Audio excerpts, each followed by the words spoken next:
Hello दोस्तों, स्वागत है मेरे यूट्यूब चैनल @gopalsingh.87 में। एक बार फिर मैं आपके लिए कुछ रोचक जानकारी लेके आया हूँ ट्रांसमिशन लाइन को लेके। आज मैं आपसे डिस्कस करूँगा ट्रांसमिशन लाइन की ग्राउंड पेट्रोलिंग को लेके कि ग्राउंड पेट्रोलिंग हम किस प्रकार से करते हैं। तो बने रहिए और देखते रहिए ट्रांसमिशन लाइन की ग्राउंड पेट्रोलिंग। बता दूं कि जब हम पैदल चलते हैं तो टावर बॉडी से अप्रोक्सीमेट 50 मीटर दूर से ही उस टावर को हम हमारी आंखों से देखते हैं और पूरे पार्ट को अपनी आंखों से देखने के बाद में फिर हमारे पास जो फिटर होता है वो कैमरे से एक एक पार्ट के उसके फ़ोटो कलेक्ट करता है। तो यहाँ पे सबसे पहला फ़ोटो आप देख रहे हो मेरे पास जो है उसमें टावर फाउंडेशन कि टावर का जो फाउंडेशन है चारों लेगों का वो सही है या नहीं है, ये आपको चेक करना होता है। टावर की अर्थिंग आपको प्रॉपर देखनी होती है कि उसका जो लक है वो उसमें अच्छे से लगा हुआ है या नहीं है, कहीं खुला हुआ तो नहीं है। इसके बाद में टावर नट बोल्ट्स होते हैं, वो भी आपको देखने होते हैं कि कहीं चोरी तो नहीं हो गए या फिर कहीं मिसिंग हो गए हों या रह गए हों। और ऐसे ही देखते देखते आपको टावर मेंबर जो कि आप चौथे नंबर के फ़ोटो में देख सकते हो कि टावर मेंबर भी आपको देखने होते हैं। कुछ वाइब्रेशन टावर की वाइब्रेशन की वजह से कुछ नट बोल्ट गिर जाते हैं और टावर मेंबर्स भी वहाँ से हैंगिंग हो जाते हैं। एंटी क्लेमिंग डिवाइस जो एसीडी है इसको भी आपको देखना होता है, कहीं किसान ने चोरी तो नहीं कर ली या कोई और उसको लेके तो नहीं गया, जो कि एक महत्वपूर्ण होती है हर किसी टावर के लिए। क्या है कि कोई अज्ञात व्यक्ति उस टावर पर चढ़ ना सके, इसीलिए हम इसको लगाते हैं एसीडी को, और ये प्रॉपर लगी हुई होनी चाहिए। नंबर प्लेट है, फेज प्लेट है, डेंजर बोर्ड है।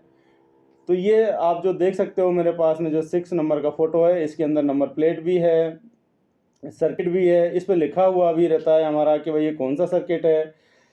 और फेस प्लेट है, ये भी हमारे बहुत महत्वपूर्ण काम करती है जब लाइन ट्रिपिंग होती है। और वैसे भी हमें पता होना चाहिए उस टावर के बारे में। उसके बाद में टावर मेंबर मिसिंग है वो भी आपको देखना पड़ेगा।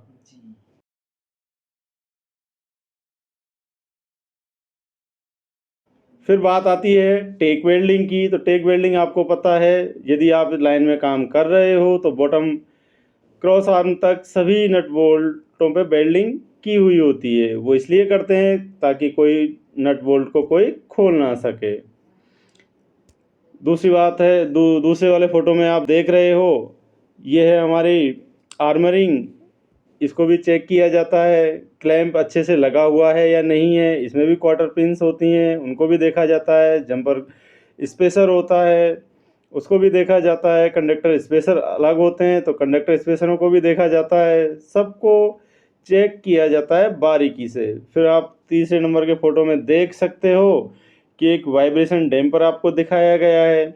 ये भी कई बार क्या होता है, लूज होते होते तो गिर जाता है, इसको भी आपको चेक करना होता है। या फिर वाइब्रेशन की वजह से ये आगे निकल जाता है, बीच में पहुंच जाता है, तो उसको भी आपको फ़ोटो लेके उसको भी देखा जाता है ग्राउंड पेट्रोलिंग में। और फिर जब भी टाइम मिलता है, जब भी आपको शट डाउन मिलता है, नॉन शट डाउन में जैसे आपको गाइडलाइन मिलती है वैसे ही आपको ये सारी चीज़ें सॉल्व करनी होती हैं।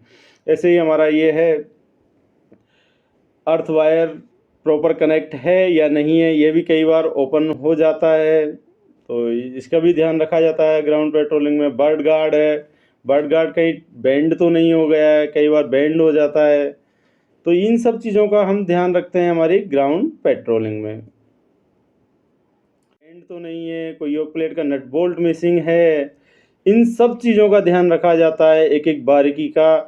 तब इसीलिए हम क्या करते हैं ग्राउंड पेट्रोलिंग में, क्लोज फ़ोटो हम पिकअप करते हैं। क्लोज फ़ोटो से जब हम उसको देखते हैं, हमारी रिपोर्ट जनरेट करते हैं, हमारी रिपोर्ट बनाते हैं, तो उसके अंदर सारी की सारी चीज़ें एज इट इज़ हमें दिखाई देती हैं। और कहीं है तो हम उसको फाइंड डिफेक्ट मानकर उसको रिजॉल्व करने के लिए हमारे हमारे शटडाउन प्लान में उसको हम ऐड करते हैं।